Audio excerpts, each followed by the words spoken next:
آج سے انشاءاللہ ہم سورہ یاسین کا ترجمہ شروع کریں گے۔ سورہ یاسین کا تعارف۔ نام۔ یہ سورہ قرآن مجید کے 36ویں نمبر پر ہے اور اسے یاسین کہا جاتا ہے کیونکہ اس کی ابتدا انہی مبارک حروف مقطعات یس سے ہوتی ہے۔ نزول۔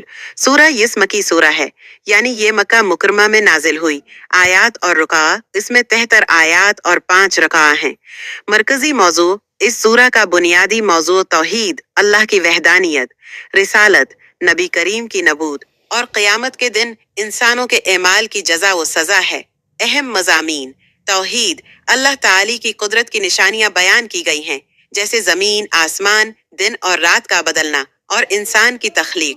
رسالت، نبی کریم کی حقانیت اور ان کی بعثت کی حکمت کو واضح کیا گیا ہے۔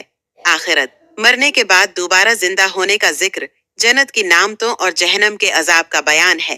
قصہ، 3 رسولوں کی قوم کا واقعہ ہے۔ بیان کیا گیا ہے جس میں قوم نے رسولوں کو جھٹلایا اور انجام بد کا سامنا کیا۔ فضیلت، حدیث میں آیا ہے کہ سورہ یس کو قلب القرآن، قرآن کا دل کہا گیا ہے۔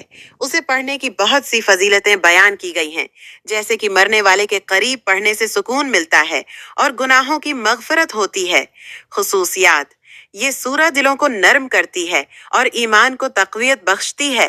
اس میں اللہ کی بے پایاں قدرت کو بیان کیا گیا ہے تاکہ انسان غور و فکر کرے۔ اسے مشکلات کے حل اور برکت کے لیے پڑھا جاتا ہے۔